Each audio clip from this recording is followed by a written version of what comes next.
movie had no story for you? Oh, look, there was a story there, but it wasn't that. You know what I'm saying. It's just, you know what this film is? You know what this film is? This is Midnight Run. It is not. It is Midnight Run. It is so not. It is Midnight Run. Think about it. He's got to get another guy across the country to Yes, but that was an appointed slow place. and boring and not funny. No. I didn't say it was a bad Midnight Run, i.e. an accurate version of Midnight Run. I'm saying it's the same film, but done well with buddy two film really, in a car, with one, two one really guarding good the actors. other. Right. Thank you. Okay. Now you know Similar the same storyline. saying? Yes, with people trying to kill him. It's Midnight Run, but it's done well. That's what Midnight Run could have been, and I'm sure in many people's minds who loves Midnight Run, and I'm sure that there's plenty of people out there who go, hey, that's a great film. And they're bringing you medication soon. Don't worry about it. It's all or good. They should watch this, Hitman's Bodyguard. How many stars do you give it, Paul? I've been giving a lot of 9s out lately, haven't I? Yes, you have. Okay, well, there's a couple of issues. I'm going to be fair. I love the film. You're like, No, it's okay. I sit and I watch it and I love it. I'm not judging you. That's okay. Everyone else is doing it at home, not me. First of all, could you notice that it had subtitles? It had No. When she's speaking a little bit of French, that doesn't count. A rule is a rule. Oh, what a load of rubbish. A rule is a rule. It had subtitles and a significant amount. Oh, and the Russian... That's right. Subtitles loses half a mark. Okay? So I was going to give it an 8. So you're only giving it a 7.5. Is it an Australian film? No. It's made by an Australian. So it's got all the American actors and... it's made by an Australian. Mexican and... Would you call a film that's made by an Australian an American film? Yes, if it's being created in America... Well, not in America, because obviously it's in Europe parts, but it's got American backing. It's going to be an American film. Just because it's got an Australian director. I mean, if it had an Australian actor, you wouldn't call it an Australian film. It wasn't made in Australia. So it saves itself that half mark loose. It's all over the shop. It's in Netherlands. Yes. And there's parts of London. And... Europe for the most part. We'll just Let's just call it Europe. Yeah. Okay. Amsterdam, Europe, Prague, whatever. The Hague. It's fine. 7.5. And I think that's a good score for it because comedies generally, for me, don't get as high a mark simply because they tend to age. But you know what? I think this comedy will age quite well. I really do. It's that well put together. But go on.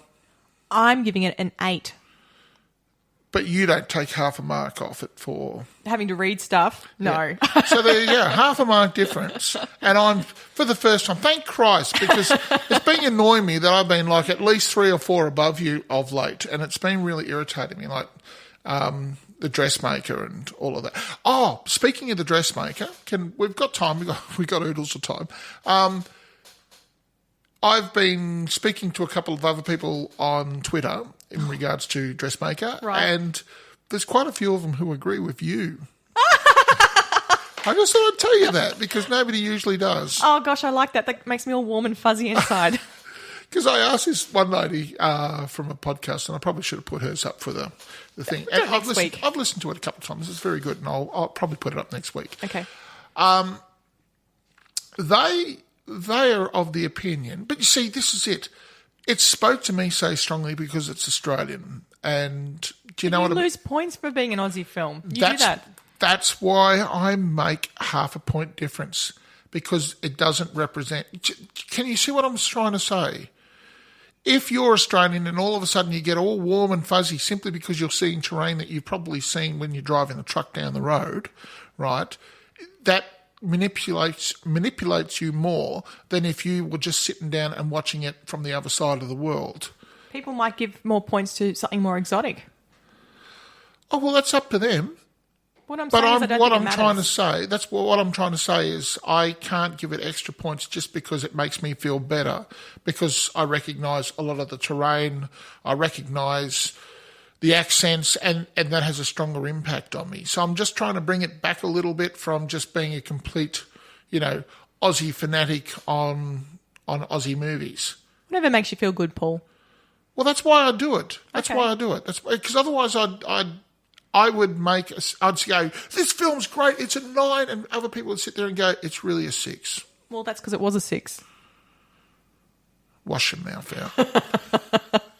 And you said people agree with me. There's no way that was a 6. Yeah, well, that's it. That's it. This is human, the human Brownian motion in action, isn't it? You know, there are weird people out there everywhere. Apparently, there's people who think like you. Go figure.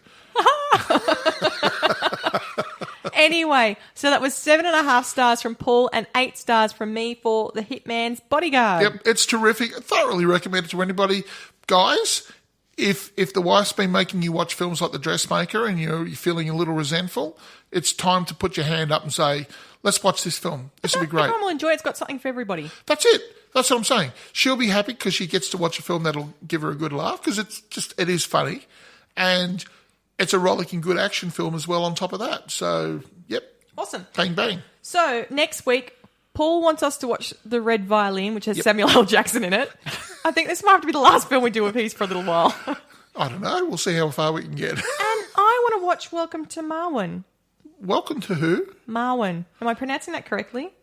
Well, I've never heard of it before, so I'll have to take your word for it. Steve Sure. Carell in it. Cool. Sure. Yes, it is. Guys, that's how it's now pronounced. You know, I'm such a champion at that sort of thing. That's it. So we hope you've had fun listening to us and that you will probably not watch The Usual Suspects and definitely watch The Hitman's Bodyguard. And we'll talk to everyone next week. Why don't you tell people about how to rate and review? Well, because that's your thing. No. What do you mean it's my thing? Why do I have to do it? Because you're so good at it, Paul. No, you can say it this week. You're so talented at it and you always know the right thing to say.